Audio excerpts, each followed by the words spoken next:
What's up, everybody, and welcome back to the Survivor Now podcast. And Merge Week has been something, let me just tell you. And I am not breaking all of this down alone. Today, I am joined by my two partners in crime. First off, we have Abraham looking like he's ready to go to bed over here. Abraham, are you already in your pajamas over there? No. This is a t-shirt, guy. I'm just relaxing. It's hot in Texas. It's 86 degrees. I'm just relaxing. Yeah, not here. We're battling 40-degree weather pretty much constantly. Talking about cold weather, we are also joined by our resident New Yorker, Tegwith. How are we doing, Tegwith? Doing great. Crazy that it's 86 degrees in Texas because it literally snowed for the first time in a year and a half here. So, I'm all bundled up in a sweater. So, we're keeping it chilly up here. We pretty much have all the bases covered. Like, you are like the super cold weather. I'm like right in the middle around 40, 50 degrees. And then Abraham's over here in a sauna. Look, I've already got the forecast for Canada tomorrow for the premiere. Wendell's out there in the snow. Bryce is out there in the snow. It's 30 degrees, 86% chance. So I'm hoping I can fly in, land, and just make it to the hotel. I'm happy you bring up the premiere. If you guys are tuning in, we'll just go ahead and get that stuff out of the way. Yes. If you didn't know, there's a pretty big show coming on tomorrow. It is season 44 of U.S. Survivor. I am all prepared back here. I am all set up with the new buff. We do not know if there's going to be an episode. Just putting it lightly. All of my cohorts, or whatever the word, cohorts, not cohorts. Yeah, whatever the word is, they are all going to be at premiere parties, except for maybe Will, who I have not reached out to yet. So if Will is available, it will just be me and him, or him and I, tomorrow night. If he is not, we will get to it at some point this week. It's just, you know how it works. It is the busiest time of the year. By the way, you are running out of time to join our official Survivor Now fantasy pool on Facebook. Go ahead and join. The link is going to be in the description below. Trust me, you want to get in on this. You can compete against some actual Survivor players. You can compete against us who run the podcast, the so-called experts. And if you win, if you have the most points by the end of the season, you will walk away with a Survivor prize pack that was granted to us by our good friends at Katie Tedesco Art. I've seen it. It's right down here. I have it sitting right down here. You want this prize pack, so definitely hop on. It is super easy once you get in. All you have to do, hit that play button. You pick 3 survivors, 3 castaways to be on your so-called team for the week, and then you answer 5 yes or no questions about the episode. They're basically like prediction questions. Will someone make a fire? Will someone find an idol? Etc., etc. And then you get points based off whether your castaways survive the episode, whether they find an immunity idol, whether their tribe wins the challenge or not. And those points will rack up. And then, like I said, at the end of the season, if you have the most points accumulated over the entire season, then you will win that Survivor prize pack. We also have some surprises for you as well. Maybe a trading card as well. Maybe a trading card gets in there. I'll see maybe if Abe can sign it for you. I haven't talked to him yet, but maybe Abe can actually sign it for you guys as well. Look, I'll sign it. Yeah, so you'll get an autograph from a Survivor player. But enough talking about U.S. Survivor, because we are here to discuss Survivor Australia. And it was a special week. It was Merge Week. We do have to, I do want to start off. Usually we don't go really in order, but before we get to the Merge and how that played out and how all these castaways came together, I do want to speak on the last person we lost before Merge, which was Stevie. And this elimination was, I almost shed a tear. I didn't cry, but it was, chef's kiss. Awesome editing by everyone because of how they played it out. We just saw Stevie be like, it sucks. Someone has to go home tonight and their Survivor dreams are coming to an end while we know he's about to get eliminated. And then it was the music they played in the background, and then Stevie you can just see the defeat and just how sad and broken he was, knowing that his alliance just basically sacrificed him for no reason. Maddie should have been the easy vote there. the easy vote should have been Maddie. We should have already had an interview with him. So I'll start with Tegwith here. I mean, great editing, but this was a really tough elimination, and I still don't know if I've wrapped my head around it. Yeah, super tough elimination. So I did go into this episode. I saw Survivor Australia's Instagram post, so I knew who was getting out. And the whole episode, I was so confused because I was like, what? This doesn't make any sense. This doesn't make any sense. They haven't even brought up his name, and it's like, we're going to tribal and we haven't even talked about him yet. And coming from when you know who's coming out, I was super confused. Super emotional. I was really upset. I love Stevie as somebody on the TV screen. I think he's super entertaining. I just was super sad to see him go. I'm still very confused how Stevie was considered a compromise. Maybe they were worried that he was going to work with Simon too much, but I don't know. There was something like there are 2 unknowns and 1 known. And for some reason, we're keeping the 2 unknowns and we're getting rid of the known. That was a very confusing decision to me. And where you said you felt like Matt should have been the easy vote out, I actually kind of saw that Flick was the easy vote out, only because we did, and this is editing, right? But we did see Jerry and Matt talk, and Jerry and Matt were like, we're actually final 2. I know we have a deal with George, but we're the final 2 or whatever. And I think, and I do want to talk about Jerry a little bit later on, but he's thrown out a lot of the names that the people who end up getting voted out. Like, he's the one who breaks the ice and says like, oh, I think it should be Flick, or oh, I think it should be this person. And so part of me thinks that he wields a little more power than he leads on. I don't think he wields a lot of power, let me just say. But I feel like if he's in George's ear, he can kind of be like, don't, not Maddie, not Maddie, not Matt. And so I really felt like it was going to be Flick was going to be the person going home, and I thought the girls were just gonna, Shawnee and Liz were just gonna be like, okay, yes, we'll agree with that. But yeah, really wild tribal. I mean, it's sometimes you learn a lesson in Survivor and you survive and you can play another day. I think that the biggest lesson from Shawnee and Liz is that as soon as Flick went back to her original tribe, she flipped on him. And George said, hey, as soon as she gets back, she's gonna flip on you. So I think that really played more so into George's hands than it did Flick's hands. So if if she didn't flip, guess what? She'd have been voted on the other end on this vote, and we wouldn't have to do the exit interviews. I think Gary is just playing his game his way. I don't think he's playing a great moving. We're not seeing big moves out of Jerry right now. Gary, I think he's just kind of floating along because he's really not a target. He's really kind of shielded by George, shielded by Liz, shielded by Shawnee. Now, Matt had the best thing going. He was the good guy. Nobody would have suspected until he said he voted that he voted the other way. He could have pretty much just rolled it out and not said anything. But he's like, no, I'll flip. And he's trying to secure his position in the game. He's not a big splash player right now. We see him play. He's really just kind of voting, kind of going along. He's gotten a couple bit of edits in these last few episodes, but we haven't really seen a splash. But as far as the tribal councils, this season has been masterful in not telling you exactly who's going to get voted out. You go there thinking you're going to vote one person, and they end up voting somebody entirely different. So this I would say up until this most recent episode. But yeah, except for that one. Look, but I'll just say I was with Tegwith here on. I already knew. I keep doing this, and I keep spoiling it for myself. I was spoiled on every single tribal council this week, and I was like, Randy, stop it. You need to get up immediately and watch it. But yeah, I'm sitting there and I'm like, this makes absolutely no sense. Why is Stevie going to get eliminated here?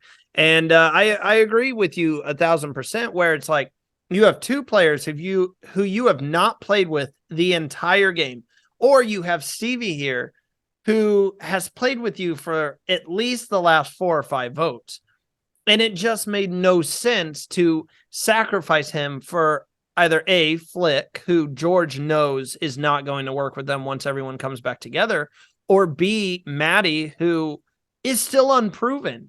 I do agree. Maybe Jerry was like, we see Jerry say, I really like Maddie. He's a good kid. And they have that bond and that relationship. So I'm sure he talked to George and said, we need to keep this kid. He needs to be with us.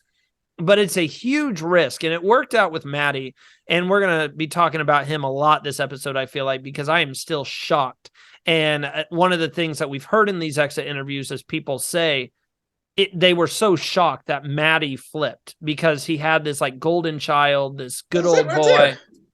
And I'm still shocked that he flipped as well. But it's just, it didn't make any sense at the time. But that also goes to show Flick's social ability. Everyone kept saying how Flick is a super strong social player. And I think if we compare, I don't really want to get into orgs online games basically, but that's a lot of the times how I play. I'm not the best strategic player in terms of, making these game moves, but I'm just a super social person that everyone likes to be around. And I think that's Flick. I think Flick just has an amazing personality, and people just gravitate to that personality and love to be hanging out with her. So I think that's what gives her such a strong social game. And Abraham, it was very impressive that she was able to get into an alliance that we thought was unbreakable. And she was able to get Liz and Shawnee to basically tell George, we are not voting for Flick. And if you do vote for her, we're going to play our idol for it. That is insane to me that she was able to break into that crack. No, because you want to kind of bond out there, especially with you had a tribe that was full of males. Now you got a tribe where you can talk, the women can talk. But we also got to remember now, if you go back to the last 3 tribals that Stevie was in, going up to the tribal council, we didn't know where Stevie was going to vote. We didn't know if he was going to flip. We didn't know if he was going to stick with the vote. We got him at one tribal saying, I'm just going to stick with everybody else and go with the flow. Well, you didn't know that until he got the tribal. So I can see why they said he's the compromise, because he's the least one they could say they don't know exactly who he's voting. Maddie, they knew what he was voting at. Now, Flick put herself in a great position, but her execution was bad once she went back over to the tribe swap. And that happens. Everybody says the most critical vote is that first vote after the merge, because there's nowhere to hide. We already know where you're going to lie, who you're going to vote with. So now it's like, okay, Matt said, I'm going to take responsibility. So he gets back, I flip. But we also remember who's Maddie? Who's, got to get my names right. Because Haley said, oh, I flipped too. They was like, nah, that's really nothing. They dismissed her, but they couldn't fathom that Maddie had done it, which was crazy that Haley was in there saying she flipped, trying to get credit for it. It was like, no, you don't get no credit. Keep it moving. Tegwith, did Flick do anything wrong here? It's hard to fault her, because if you look at your position in the game and she knows what she knows, obviously, she doesn't get to see this edit and see it all play out. You have Hero Strong. You're looking at what, a 7-8 person alliance, 7. If everyone sticks together, and that includes Simon in that. Or you can stick with what you assume to just be King George, Jerry, Shawnee, and Liz. So, like, you have to say Flick made the right decision here. It just ultimately other players screwed her game over. Well, I think she made at the merge the best decision, what she thought obviously would be for her game. Now I honestly think, like, if I put myself in her shoes, I would probably go with the numbers too. Flick didn't know that, Haley and Matt went over to the other side. Simon was kind of we don't really know what Simon was going to do, kind of a vibe. So like, obviously she didn't know. So she sees a very obvious, very solid group of 8 people. I probably would go with the numbers too. Now, where I think she actively did make a mistake was her actively saying, I think it should be one of the girls, aka Shawnee and Liz. Now that is, and I think this is when people who aren't on the islands, like people who just watch Survivor and haven't played, kind of forget how important, like how much those friendships like happen out there. Like, it's not, yes, it's a game, but it's also, real lives and real time spent with people. And this is where I think maybe Flick played it more too much like a game and less like life, because, I think if I had gone on a limb like that for somebody, sacrificed somebody that I was close with, I probably would do the exact same thing as Shawnee and Liz and be like, I personally, the fact that you even threw my name out, like, that really hurt me. I think that was an active mistake on her part. She could have just said nothing, sat back, not throwing out the names. And I think that was kind of the nail in her coffin, which she really didn't have to do. In the game of Survivor, from my experience, throwing a name out, it's just, you just never know where it's going to land. Because everything when I threw Tiffany's name out, I was like, well, we didn't see her in the challenge. She was the first one on the boat. She didn't get off the boat to get the paddle. And there's things that you don't see in edits. And it's like, okay, if you're looking at winning challenges, because my whole thing was, if you win challenges, you don't have to go to tribal. So we don't have to vote.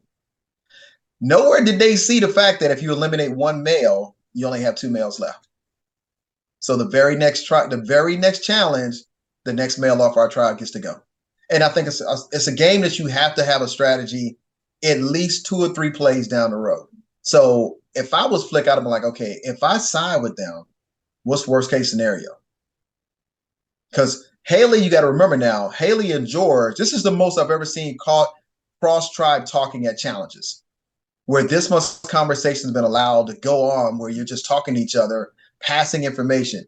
Somebody should have kept an eye on where George and who he was talking to. They're missing the little key points where George, Shawnee, and Liz are picking up on those points. Simon, I think he's just kind of out there right now. I think he got PTSD from being voted, possibly not making it in the merge, going home with 2 idols, and he's just trying to figure out how he can just survive the votes. So it's going to be kind of interesting to see how far they go. But Sean had an idol. He could have saved Flick, and he could have voted out George. I think that Sean made the right decision not playing this idol. If I'm looking at the numbers right now, if I'm sitting there as Sean, which, Lord bless me with the height and the strength of Sean. But if I'm sitting here as Sean, the numbers, nobody is cracking. There are no cracks. You're going around. No. Nobody is saying a word. That is my hint to just, I'm a big dude who should be able to win some of these immunity challenges. I need to just hold my idol to myself, try my absolute hardest, like every immunity. If I don't win it, I'm going home that night. I need to try my hardest to win every immunity. And then if I don't, I need to use the idol to keep me. I think that's where Sean's head needs to be at, because there's no cracks here. It is now him, Sam, and Nina that are on the outright bottom of the tribe. And I think he needs to just hold that idol for himself, because even if he used it there on Flick, right? Save Flick, you send Maddie home. It is still, the numbers are still 5-4, and then you're banking on getting Simon over, which who knows if that's the case. Also, you're looking at the fact that Maddie goes home. George is a master manipulator, and he could easily offer Maddie's spot to either Nina or Sam.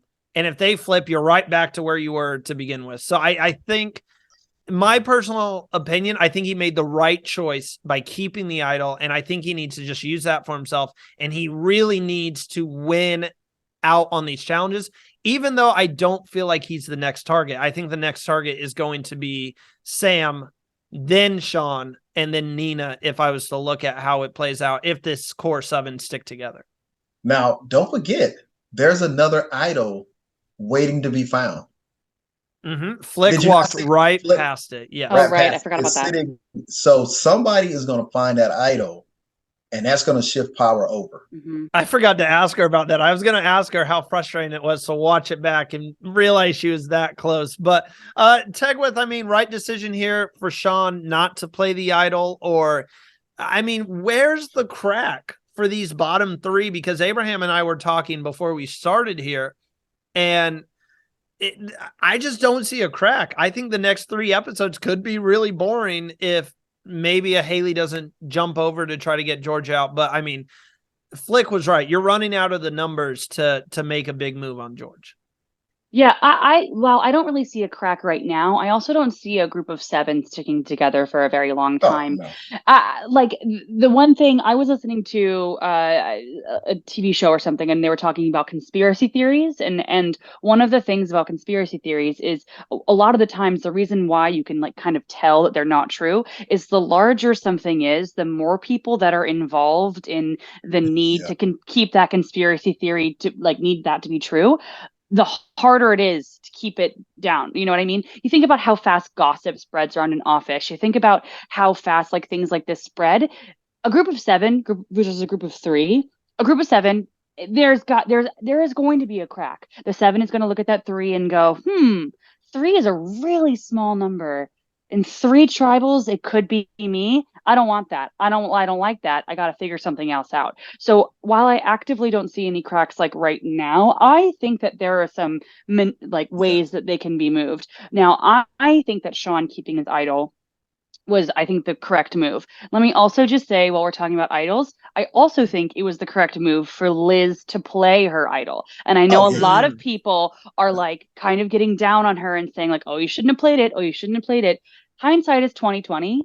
Um, Shawnee still had 4 votes, and you weren't totally sure about. I feel like they wouldn't have been sure about Maddie and Simon. Those are the two people, or maybe What a Haley. badass move, though. I just have to Yeah, put that out there. The fact that she stood up there, that was yeah, a badass woman move. it Is was the fact amazing. David tried saying, "Are you sure? Are you sure you want to play?" And she just cold That hearted. that would have made me want Yeah, to play it even more when Even David more. stopped me Yep. and was like, "This is the right play." Because I'm like, David, you should have just let her go up there and make her own decision. Mhm. But again, there's another tribal where somebody got voted out that wasn't initially targeted. So Mhm. it's interesting how it's a master manipulator, and there's a lot of puppets right now. Yeah. So we're gonna see who's gonna rise to the occasion and say, "I'm gonna knock the puppeteer off, and then I'm gonna take over." Because if you do it too soon, guess what? You become the master manipulator. Then Yep. somebody votes you off. So so Absolutely. If George goes next tribal, let's say he goes next tribal, whoever votes George out is going right behind him. If they don't go right behind him, they're going to be the next one. potentially. I'll throw a fun question out here before we get more into this merge talk here and move forward in this episode. We had 2 merge names up for debate here. Both names are going to be used for totally different reasons, and I think this is going to be our segue to talking about Maddie and his game and his turn to the dark side. I know I'm using that a lot this season, but it just keeps happening. So we had the options that Nina presented. She said they should be called the Vigilantes. And then we had Mole Mole, which George offered up and said it means I'm hungry in Samoan, which I don't think it does, because I saw something that said it actually means quiet. So someone was like, is George trying to Nobody had a say Google. something? Nobody had Google. I don't take my word for it, but I saw someone post that, and obviously you can trust the internet 1,000% of the time. So which side are we on here? Just a fun little game here. If we're in that position and all 3 of us made the merge and those were presented, are we hands up for Mole Mole or are we hands up for Vigilantes? I'm going hands up for Moly Moly because I'm in Samoa. Me too. I'm in Samoa. There is, as you go through the pregame, you get a chance to meet the people in the country and see a lot of their culture. They're the people that are putting our food and stuff together, and you really get to know them. Like for me, it was Mike, it was Ace, it was Jim, and we're talking about, we couldn't talk to each other, but we could talk to them.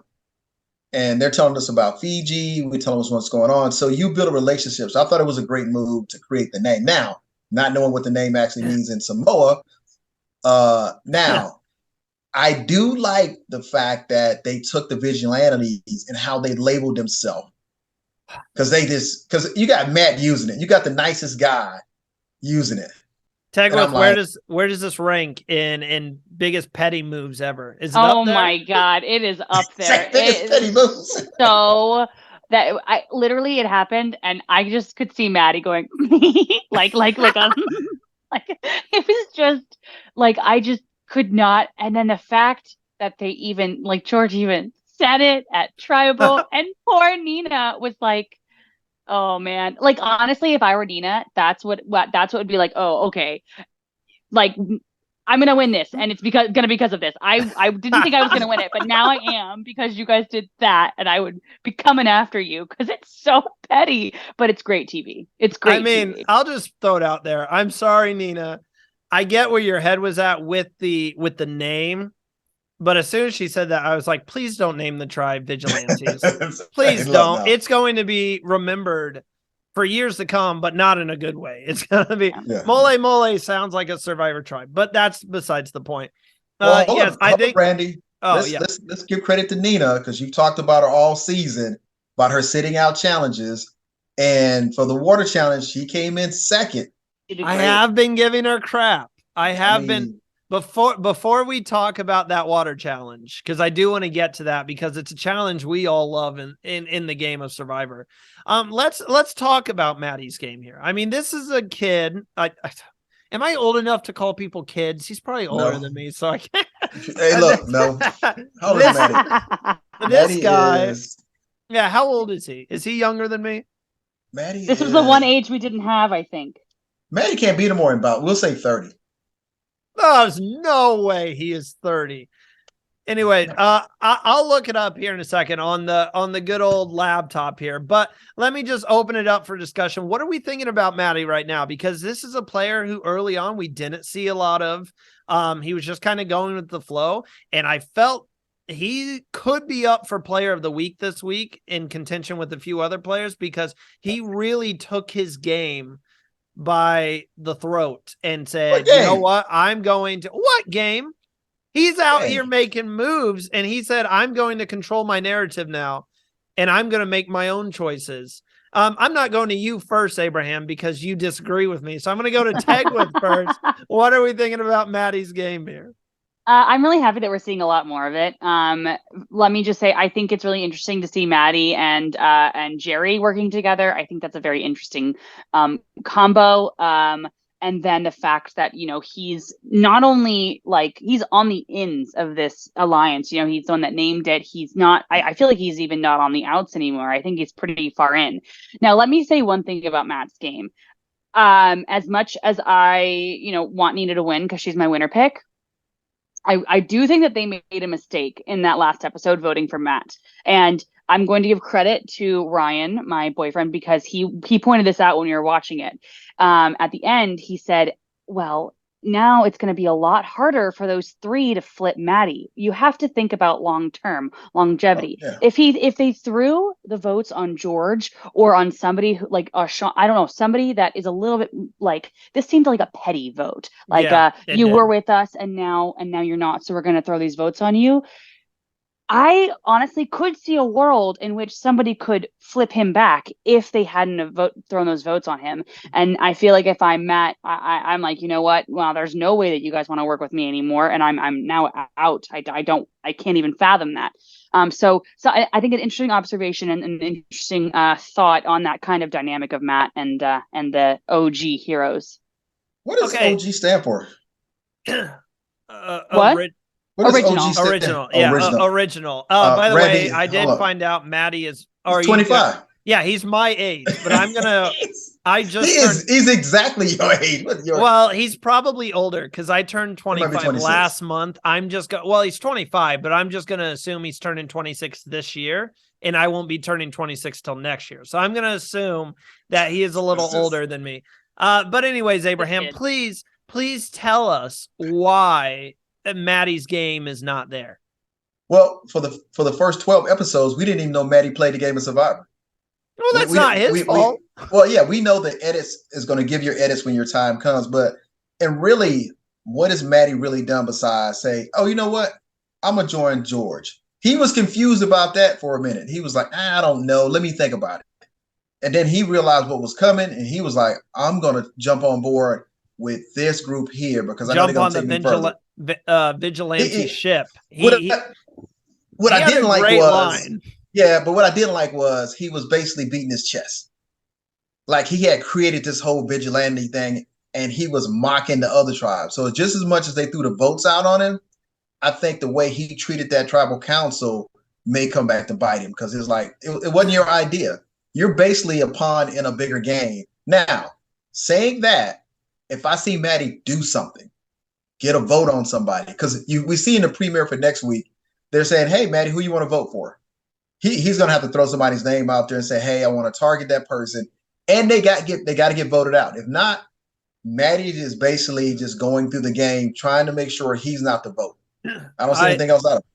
I love all the shade that is being thrown. His Super line shade, about, I just jumped onto the vigilante ship and the heroes were left drowning without a lifeguard to save them. Bars. Bars. Don't hate the player, hate the game, because that was incredible. So we've seen some amazing challenges this week in Survivor Australia.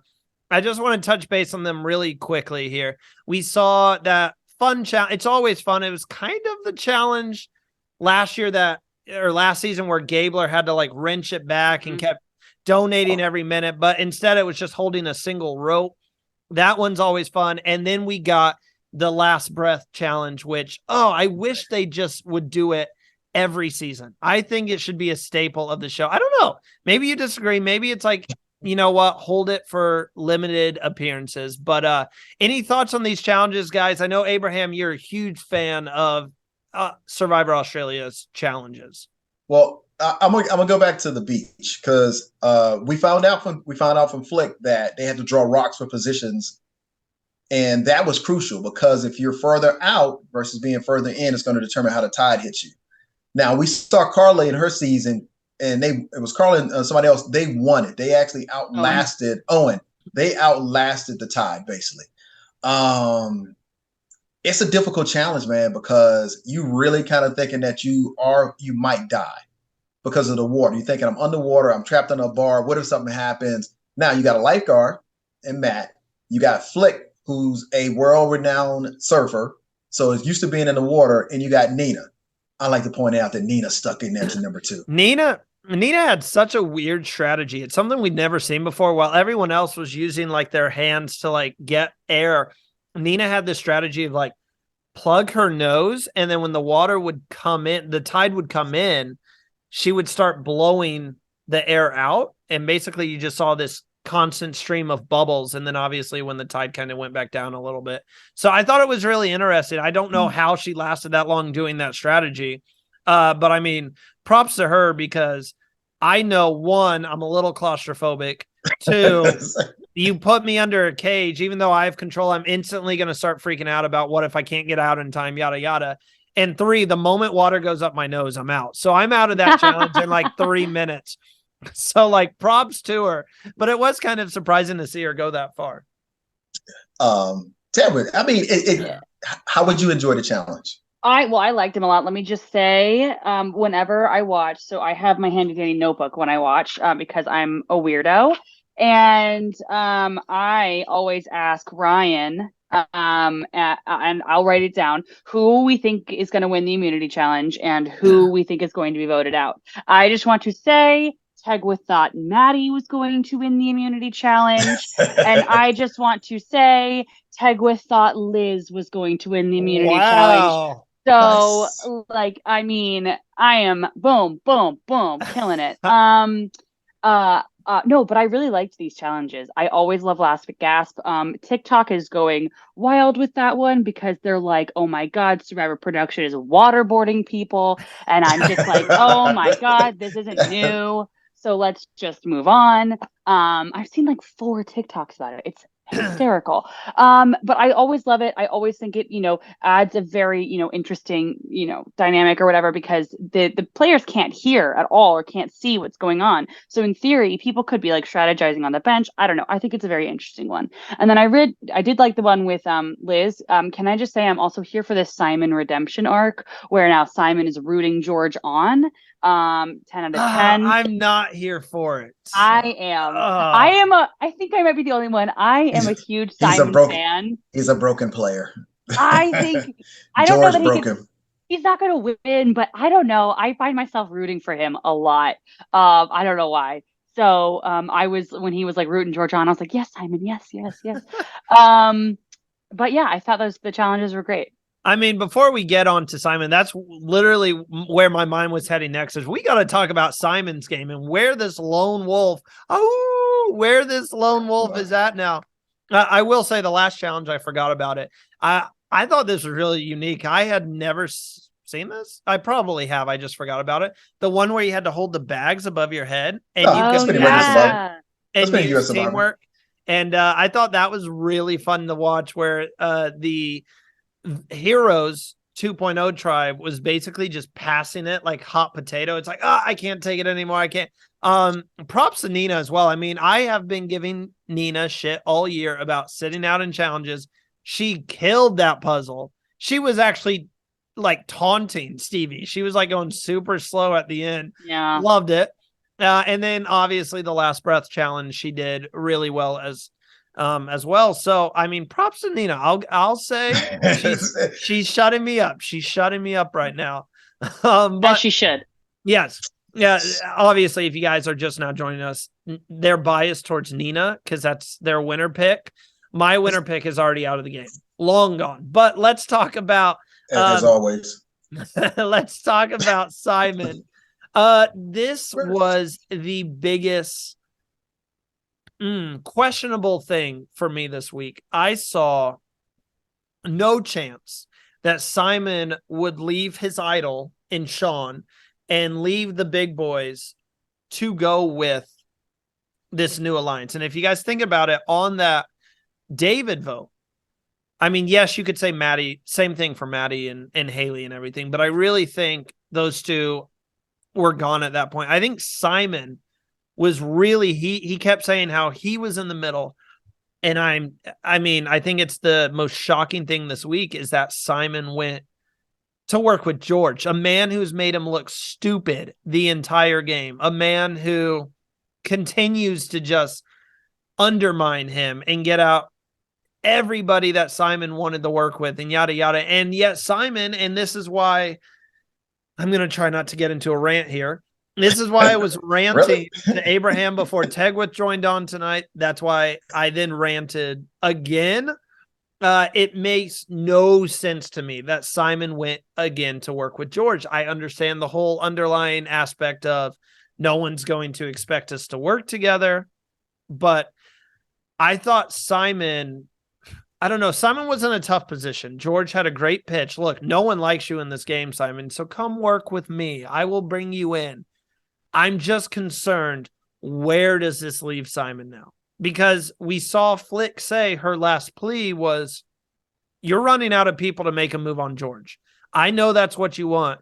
And if you keep going with them and keep voting people out, you're not going to have that option. And I was like, yes, Flick. Yes, that exactly. But then Haley was able to kind of calm Simon down and say, look, just stay with the alliance for now. It's not the right time to do anything stupid. So I want to hear your guys' opinions on this, whoever wants to jump up first. But what are we thinking about Simon's game? I would vote Randy off my tribe. Look, here's the thing. You have to survive. I mean, the game of survival is about surviving. And right now, George has broken Simon. He's broken him. I mean, he showed that he's a more superior player.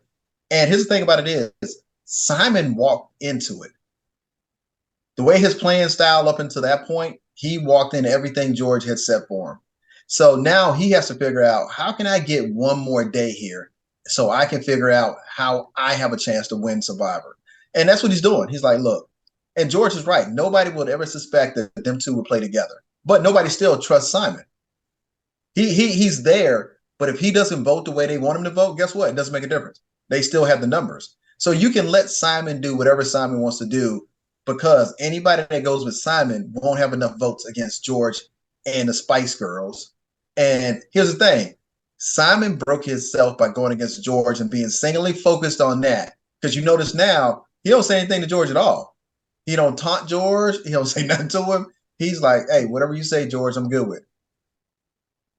Well, I don't know if it's whatever you say, George, I'm good with, because I actually think that, and like I said, I'm a little biased. I'm rooting for Simon a lot. I don't know why, but I just find myself have a soft I have a soft spot for him. I don't know why. But I will say I do think that it was more of a less wanting to work with George and more of a Haley is here, so I feel okay with that. Kind of thing, because you did bring this up. He talked when he talked to Haley, it kind of settled him down. And was that in this most recent episode or the one before? I can't remember. It was this one. It was the one. It was the most recent one. So he's voted with them once before, but I don't know. I just feel like you got to survive. And well, let's play this out. What would have happened if Simon would have been on the other side? They still would have been outvoted, right? It still would have been or would have been tied. No, they still would have outvoted. They split on Liz and Shawnee. Yeah. And mixed a vote up for him. And Shawnee had the idol played on her. And Shawnee had the idol. Yeah. So, you kind of have to figure out what's going to happen, but he knew that like if he jumped over it, what's the best that could have happened? The best case scenario is he could have convinced them to not split the vote and had a tie, right? 12-6-6. Yes. If that's the best case scenario for just you flipping, then I don't think that's a very good scenario. Because then you're looking at possibly going to Rock. Exactly. Yeah. So is it the best thing to hitch your wagon to George for the whole time? No, but I think what else could he have done in that scenario with everyone so in lockstep? So yeah, he's just riding on the train right now. So how does this play out then? If we're looking at it, for now, stay with George and then make your move a little bit later on. How does this play out now? I mean, we keep referring to it. It's like a broken record at this point. You're going to run out of people to make the move on George. George is obviously the big player in the game, even though if I'm picking a winner, I'm going to go ahead and curse her right now. But I think Shawnee or Liz, one of those two, are in a fantastic position. Actually, if this is how it's going to play out and George is going to go really far, I really want it to come down to a final four of Jerry, George, Liz, and Shawnee, because I want to see those two go at it. But anyways, where does this leave Nina, Sean, and Sam going into next week? Where's the crack? Is it Haley and Simon, who we kind of saw in the preview for next week, where Haley's like, I came to make big moves. I want to get George out. Is it maybe turning Maddie back over? Although Tegwith, you think that ship might have sailed? Because right now, those are your three options. Your options, if you're the bottom three, are Simon, Haley, or Maddie. Because I think that the Spice Girls, I just don't see any of them breaking off anytime soon. So where do we go from here? If you're Simon, like you say, Tegwith, what's his next option? He's got to kind of just stick with them until the final seven, where then if we get to the final seven, I think he's on the bottom. I think it's time for a blindside. I think I'm always wary about the next time on Survivors, because sometimes I think if they give out too much information, then that's it's not going to happen. So I am a little wary of that, but do I actually think that this is the right time to get George out? Yes, absolutely, I do. Do I think it's actually going to happen? I honestly don't know. The thing is I don't think that Simon's going to have enough power or enough being able to convince. I think you really need either Shawnee or Liz on your side in order to blindside George. I think you need to have them in on it so that George does not find out about it, kind of a thing. And I don't know if that's going to happen. But I do think that this is the time to get him out. And, I think it would be silly to take him any further to keep him in the game and not vote him out. But do I think that they're actually going to do it? I honestly don't think they're actually going to do it. I think the key to getting George out here, Abraham, before you add on and say what you think needs to happen, I think the key is, great point you just made. You have to get the actual Spice Girls away from George. You have to get Liz and Shawnee away from him. They're going to be the key to flipping the votes onto George. And I think Haley is the key. If anybody can pull those girls away, we already saw it with Flick. I mean, Shawnee and Liz were hanging girls strong. We love you, sister, stuff like that. And they were already willing to go to bat with her. So if Haley can get in there, and we know Haley, I don't think she's showing it, but Haley arguably is just as good at this game as George is. I just don't think she's showing as much as George has. If she can kind of get to those two and say, why don't you go forward with me instead of George? Because we've already seen the cracks form a little bit. If you're looking at where the cracks are, we've already seen people start getting frustrated with George. We saw it when Liz and when Shawnee, when he's like, we got to get Flick out. And they were like, no. And Liz just walked away and said, I'm done. I do think Liz is going to become frustrated with George before Shawnee is, because I think Shawnee's got that experience where she's like, okay, just let him do his thing. Let him boss everyone around and be the controlling player he is. Whereas Liz, a new player, is probably going to get sick of that and be like, I'm sick of being told what to do. So I'm interested to see if anybody can pry them away from George, but if anyone's going to do it, I think it's going to be Haley. I think the currency, we'll go back to Simon. Simon doesn't have any loyalty currency with anybody right now. So he's really just a vote. So I think if Sean, Nina, Sam, Simon, and Haley, if she comes over there and wants to use the numbers, it'll be on her side. That's still not enough numbers. Yeah, but here's the thing about it is, I'm going for the blind side. So you don't need the numbers if you're going for the blind side. You just got to play your idol correctly, which Sean has an idol. So we know somebody's going to find that idol. Now, I think you're right, because Haley won her season. So she won her season, but voting off George too early makes her the next biggest target. Now, I think that going forward, we're going to lose Liz somewhere in the next 3 votes. Liz will be my target because Liz is going to overplay herself and she's going to become a target. And that's the thing about it is, George already shown that you can do it your own way, Liz and Shawnee. Let's keep Flick and we got to vote out Stevie. Or let's wait and see. Let's do it this way and see what happens. So George is not concerned now to say, I need to prove my point. He's already proved his point. Also, if they're about keeping their word, they was like, if you do this for us, next time we'll vote with you, whoever you want to vote for.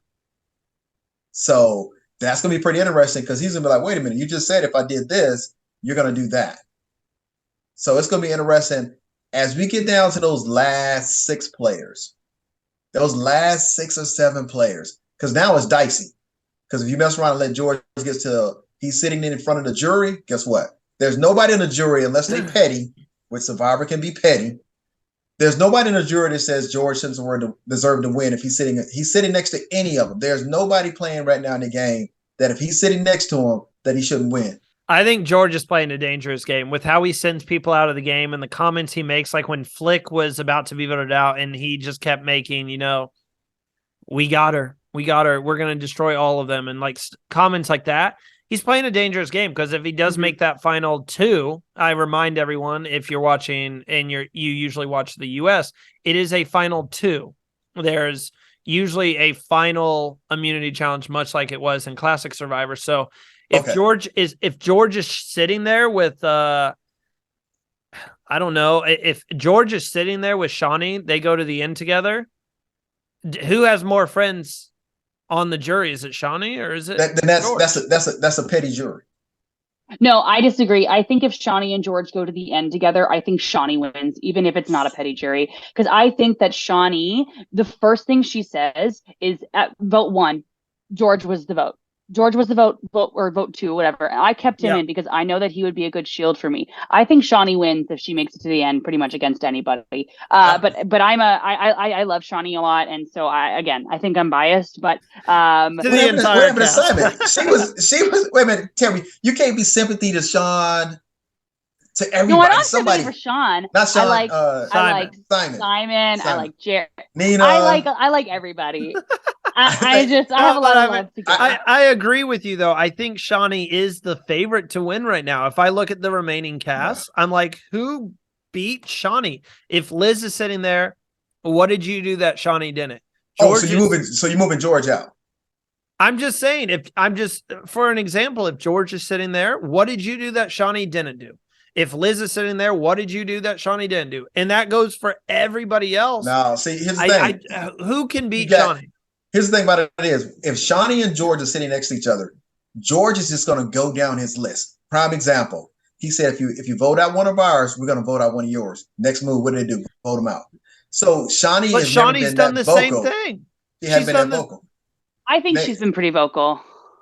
Now, I'm going to say the edit helped her. I'm gonna say I think the George. edit's helping George. I think the edit's helping yeah, George out a lot. George. But let me add to Tegwa's point here. Not only did Shawnee save George very early on in the game, she also has an idol play which saved George as well.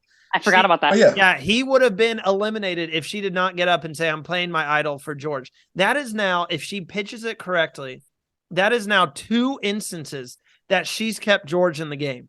In my mind, and usually if you look at how Australian juries vote, it's a little less petty than the US version of the game. US is real petty. They really respect the moves you make and who played the better game. And if she goes, theoretically speaking, those are your final 2. If she says I've saved George twice, it's game over. Because so what if you got Liz and Shawnee sitting next to each other? That's the same thing. She said, "Well, Shawnee, I saved you." I think, but she didn't. She did. She played her idol. I mean, she played the idol for her. But Shawnee then played idol for George. But Shawnee actually saved George. Shawnee or Liz didn't technically, as much as I think that Liz was in the right of playing that idol. I mean, she technically didn't save Shawnee, even though Shawnee had 4 votes. The thing that saved Shawnee was the fact that 7 votes were on David. But I love Shawnee, guys. I love Liz. I mean, we can talk about who she don't like. Tell me who you don't like. That's nobody. That's who I'm taking. Nobody. I'm taking whoever you least like. I'm taking that person. If we also look at, I mean, I think Maddie has a great path to the finale, because if he stays true with George and Jerry, I will say this, even though it made no sense at the time to me that Maddie jumped ship over. If he stays true to George and Jerry, and it's those 3 at the final immunity challenge, I'm betting my life savings on Maddie to beat Jerry and George. And then he takes Jerry to the final 2, and you have a final 2 of Jerry and Maddie. Maddie's going to win unanimously. I think. Well, if he comes down and they vote, I hate George to say this. Way, I think Jerry is the GOAT this season, and I really think that anyone could take him. I really think anyone could take him to the end and be on Jerry. And I hate to say it, but it's kind of the same way they were looking at Stevie. As I just think, I feel like his fellow castaways look at him. He's the old man of the group. I just don't think people are showing him the level of respect in terms of his gameplay that maybe he deserves. But that never works on Survivor. No one ever votes for the oldest person out of 3 to win. I remind you about season 43. 43. I'm just trying to remind you guys about season 43. That's all I'm saying. Which reminds me of Will. People think somebody's a GOAT. Will said, he's like, Will, he's not going to make it past day 3. I remember Will, he said that. He said, no, he's not going to make it past day 3. Thank you, Will. He's the winner. But I mean, realistically, is there any other... We're looking now at the final, 11? So we still got a long way to go here. A lot can happen. But after these 3 votes next week, now, that's to say there's no twist. Nobody goes to a secret island or... like they did Blood versus Water, where they went off, 4 of them went off to a secret place, and then they came back and they had to play. Statistically speaking, there will be at least 1 more non-elimination episode. So we got, if 3 go next week, that's 8. So you got 8 left. That's when the game's going to really get tight, because now the voting blocks are smaller. You don't need as many. So it's got whoever wins immunity, and then whatever they got a swing vote at.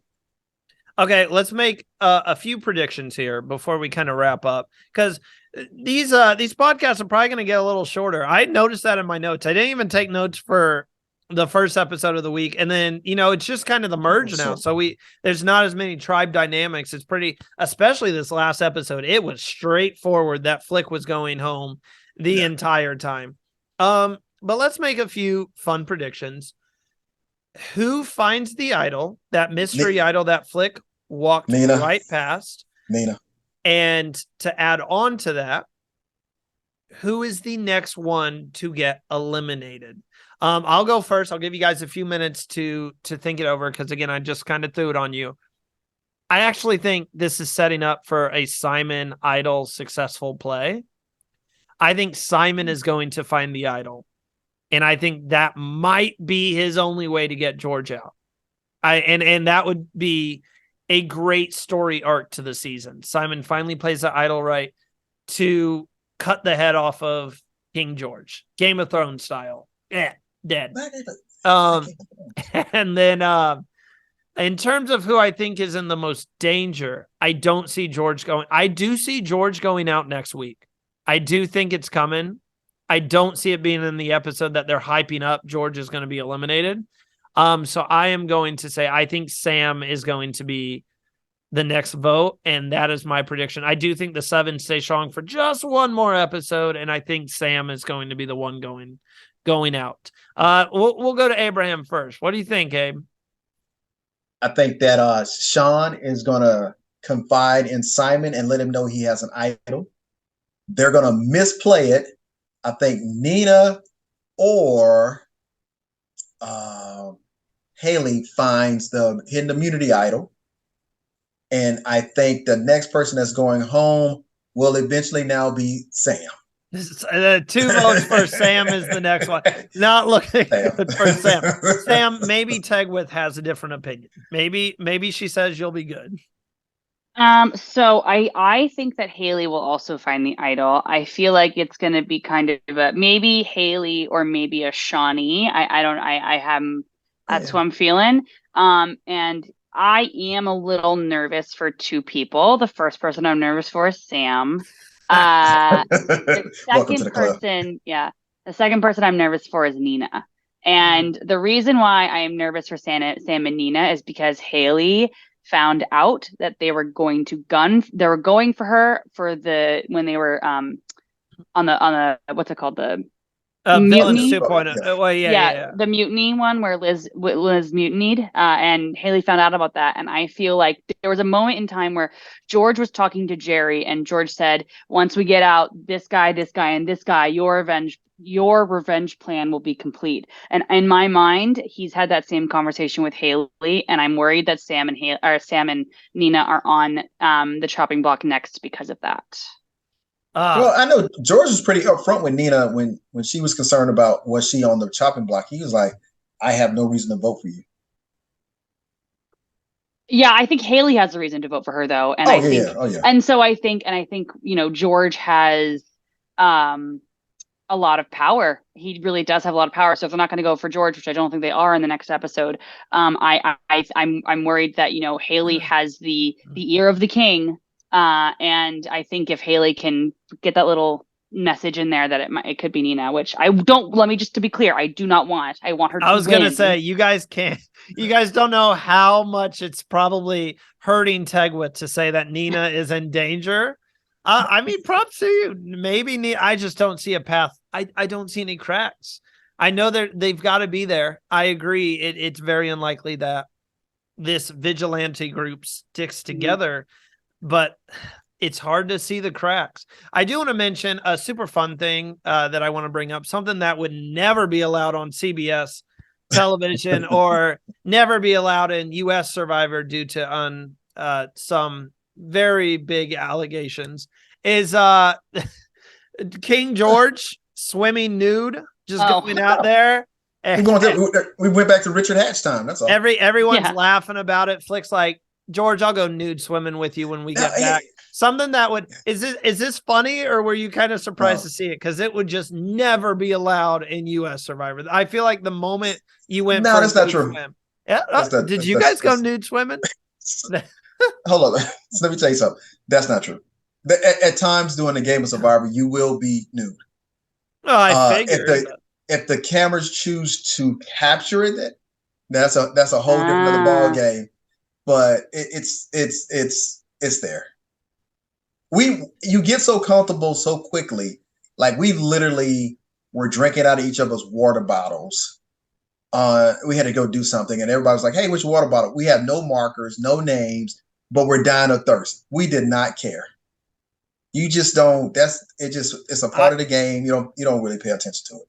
I was just shocked that they showed it, and the fact that it was cool. Everyone was cool with it. Tegwith, any comments on that? I thought it was pretty funny. I didn't really expect that I was eating dinner, and I look up and I go, oh, Well, Ryan, there's nudity. How did you know? Yeah. Because No, even you like behind the scenes, you got two choices to go to the bathroom. T1, T2. T1. Wait. Where are you going with this? They never told you what we like. It's not like they give you toilet paper and be like, "Hey, I go at know. it." I'm just shocked in So let me ask you a today's question. society that it's allowed.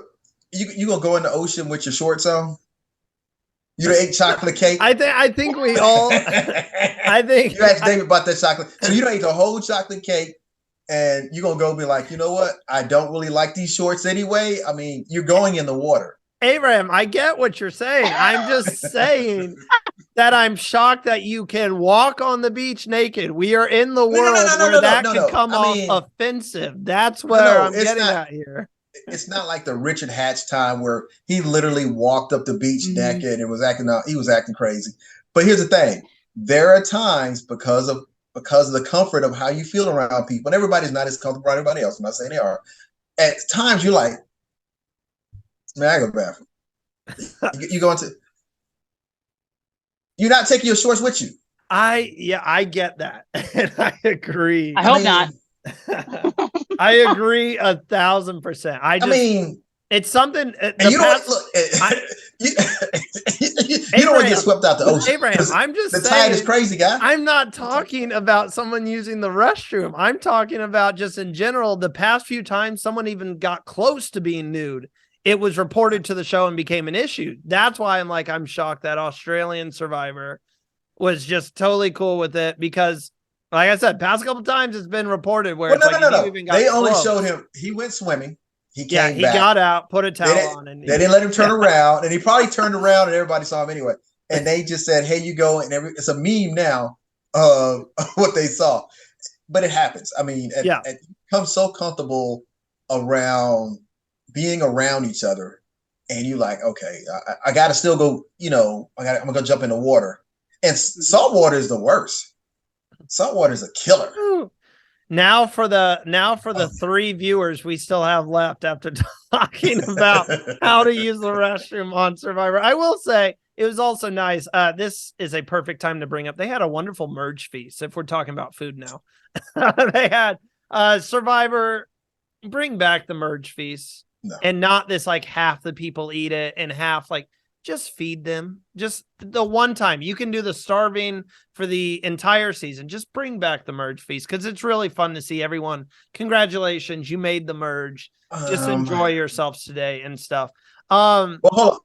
Let me one issue with that is Australian Survivor says they have to feed them. So every reward challenge we see a nice bounty of food for one tribe. Everybody doesn't get it. So some of them get it, some of them don't. Which is kind of odd. They say you got to be fed, but you still got to be the winner to get fed. So somebody's still starving. But you always notice that they have rice. They always have beans.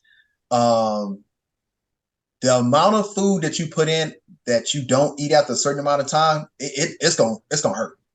Oh, so they had lobster. They got jam. All that kind of stuff. That's gonna hurt.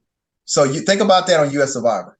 It doesn't bother me. It doesn't hurt me. I'm on the couch and I am enjoying it. You're eating your donuts.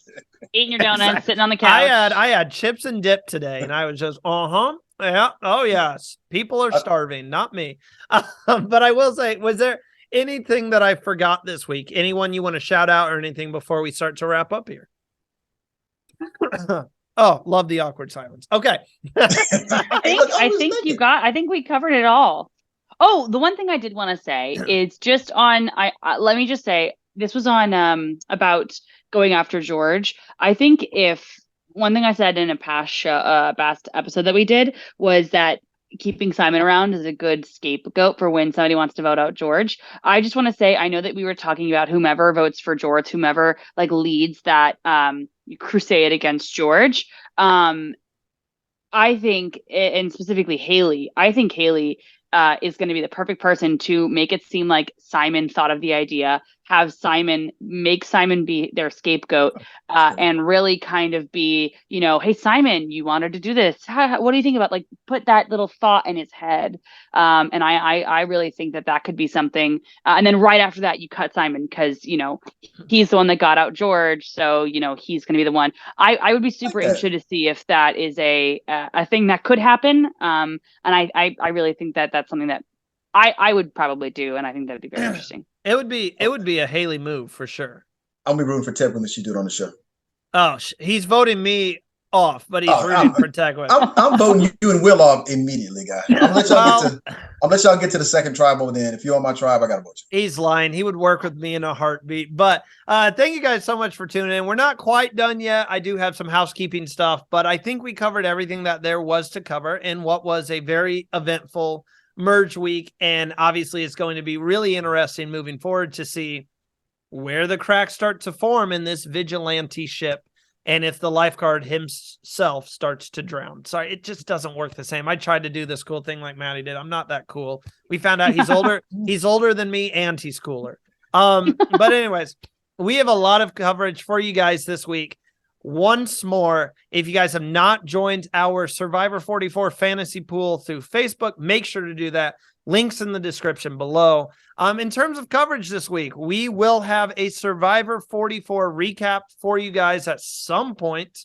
No idea when it is, based off when everyone can get together. I don't even really know who all is going to be on it. I wish I could tell you that. But at some point this week, we will have the Survivor 44. Too much Survivor recap show. How many times can I say Survivor in a sentence? Also, Tegwith is going to be leaving the boys this season and joining, well, another boy, but she's going to be having her own show towards the end of the weeks, where it's going to be like a second recap show. And trust me, my friend David, who is hosting the show with Tegwith, he is so knowledgeable about the game.